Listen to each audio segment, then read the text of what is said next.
Article 79 जो है हमारे संविधान का, वो संसद की चर्चा करता है। संसद जो है वो ओल्ड फ्रेंच भाषा का शब्द है, जबकि संसद की जननी हम ब्रिटेन को कहते हैं। संसद जो है हमारी देश की संप्रभुता संसद के हाथ में। सोवर्निटी मतलब होता है जिसके ऊपर दूसरे किसी का दबाव काम ना करे, वो अपनी निर्णय लेने में स्वतंत्र हो, उसे हम संप्रभु कहते हैं। जैसे कोई स्टेट अपने आप में सोवर्निटी नहीं रहता है क्योंकि उसके ऊपर सेंट्रल गवर्नमेंट का प्रेशर होता है, बट भारत सरकार की संप्रभुता संसद में। ये क्वेश्चन हमेशा पूछता है। संसद के 3 अंग होते हैं, एक राष्ट्रपति हो गया, यहाँ पे संसद का ये अंग होता है, ये राष्ट्रपति, एक लोकसभा, एक राज्यसभा। तो लोकसभा जो होता है उसका कलर आप देखेंगे तो कालीन ग्रीन कलर का, ये रेड कलर का, ये मतलब एक जनरली टीवी में दिखाएगा तो आप समझिएगा अंतर क्या है। तो लोकसभा, राज्यसभा और राष्ट्रपति, जब हम इन तीनों को मिलाते हैं तब जाके संसद बनता है।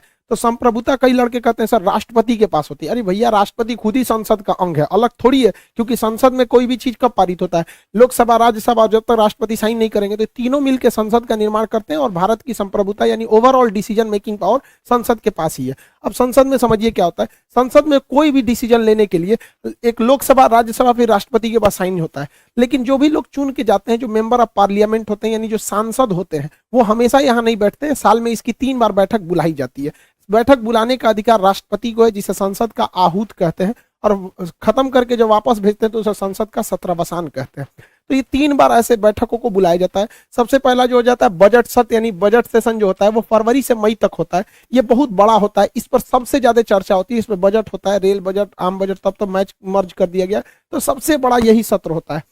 इसके बाद छुट्टी होती है, 1 महीना तक किसी को नहीं आना होता है। मानसून सत्र जुलाई और अगस्त में चलता है। आप देखे होंगे 370 को हटाना हो गया, ये सब चीजें जो थी, ये मानसून सत्र में काफी ज्यादा डिसीजन लिए गए थे इसको। तो ये जुलाई से अगस्त के बीच में होता है। ये भी थोड़ा सा मतलब 1-1.5 महीने का ये भी होता है। लास्ट जो सत्र होता है शीतकालीन सत्र, नवंबर से दिसंबर, ये सबसे छोटा होता है क्योंकि लास्ट नवंबर में शुरू होता है, एकदम नवंबर बिता के ही शुरू होता है। सबसे छोटा होता है शीतकालीन सत्र। अभी जो सत्र चालू होने जा रहा है वो शीतकालीन सत्र चालू हो रहा है। तो संसद के कुल 3 सत्र होते हैं। इसी में संसद कोई भी कानून बना सकती है। 370 हटाना था तो इसी से हटा, CANRC लाना था तो उसी से आया। कोई भी नियम कानून आपको लाना है तो संसद में रखिए। संसद मीन्स लोकसभा, राज्यसभा और राष्ट्रपति साइन करेंगे तो ये हो सकता है कोई भी काम। लेकिन होता क्या है कि कभी कभी एक इमरजेंसी, संविधान निर्माता जब संविधान बना रहे थे तो उनको लगा कि भैया हमने तो संसद को केवल 3 सेशन ही दिए, अगर बीच में कोई बहुत इमरजेंसी आ गई और कानून बनाना पड़ गया, उस इमरजेंसी स्थिति में तब कानून कैसे बनेगा। लेट सपोज कि जैसे जून के महीने में कोई सत्र नहीं चलता है, अक्टूबर में देखेंगे कोई सत्र नहीं है, सितंबर में कोई सत्र इधर नहीं मिला है, तो जून के महीने में सपोज कीजिए कोई सत्र ही नहीं है और इमरजेंसी आ गया, तो उस स्थिति में क्या करेंगे? तो क्या देश को टूटते हुए छोड़ देंगे? नहीं।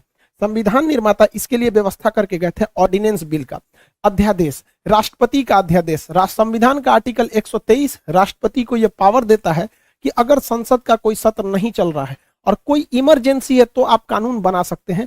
और उसके बाद जब संसद का सत्र आ जाएगा तो संसद से कह दीजिएगा कि तुम लोकसभा और राज्यसभा से पास कर दो, हमने तो इमरजेंसी में अपना काम कर दिया। तो इसमें 2 चीजों का ध्यान रखना होता है आर्टिकल 123 के तहत। सबसे पहला कि संसद का कोई सत्र नहीं चल रहा हो और मामला इमरजेंसी का हो। ऐसा नहीं कि कोई नॉर्मल मामला को आप अध्यादेश के थ्रू ला सकते हैं, ऐसा नहीं होना चाहिए। तो इस बार क्या हुआ, किसान बिल जो था वो बहुत बड़ा कोई विधेयक नहीं था। ऐसा नहीं था कि देश को कोई इमरजेंसी आई थी अचानक, मतलब किसान आंदोलन लाना ही लाना है, मतलब किसान बिल को लाना ही है, ऐसा कोई जरूरत नहीं था। फिर भी 5 जून 2020 को यानी पिछले साल राष्ट्रपति ने अध्यादेश ला दिया। तो ये कुछ अजीब सा लगा कि कोरोना के बीच में अचानक क्यों ला रहा है। शुरुआत से हुआ। अब 25 सितंबर को जब संसद की बजट सत्र चालू हुआ, मानसून सत्र, क्योंकि इस बार जो पिछले साल जो सत्र हुआ था कोरोना को लेकर थोड़ा सा लेट हुआ था, तो जब मानसून सत्र चालू हुआ तो अध्यादेश को संसद पे रखना पड़ता है लोकसभा और राज्यसभा के पास कि देखिए भैया हमने तो इमरजेंसी में ला दिया। तो 25 सितंबर को संसद ने इसे पास कर दिया और 27 सितंबर को राष्ट्रपति के पास हस्ताक्षर करने के लिए भेज दिया गया। अब ये हो गया परमानेंट कानून। तो फर्स्ट ऑफ ऑल ये इमरजेंसी की जरूरत नहीं थी जो इसे अध्यादेश लाया गया, सरकार ने इसे पास करा लिया, वो एक अलग मैटर है, वापस भी ले रही है वो अलग मैटर। लेकिन ये एक इमरजेंसी नहीं था जो इसे मतलब जून में अध्यादेश के थ्रू लाया गया। अब इसका विरोध चालू हो गया, अलग अलग टाइप के किसान लोग, हर टाइप के, जिसमें राकेश टिकैत सबसे प्रमुख थे, उन्होंने विरोध करना चालू कर दिया। और विरोध देखते देखते मामला चला गया सुप्रीम कोर्ट में। सुप्रीम कोर्ट ने कह दिया 12 जनवरी 2021 को, यानी लगभग 1 साल पहले सुप्रीम कोर्ट ने इस पर स्टे लगा लिया था कि भैया इस कानून को अभी आप लागू मत कीजिए, पहले एक पैनल बनाइए जो किसानों को और सरकार के बीच की आपसी बातों को समझेगा कि क्या दोनों में सही है। देखिए इसमें कुछ अच्छाइयां भी हैं कानून में, कुछ खराबियां भी हैं। तो ये ऐसा मामला चलते रह गया।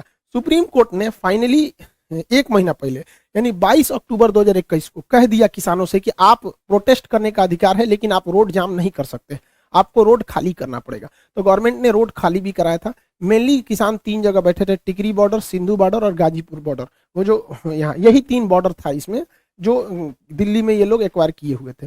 तो बाद में इन्हें खाली भी कराया गया। कई सारे आप देखे होंगे ट्रैक्टर रैली हुई थी, कई सारी इसमें घटनाएं भी दुखद हो गई, जैसे लाल किला वाली घटना थी। तो ये कई सारी चीजें चलते रहे। जैसे आप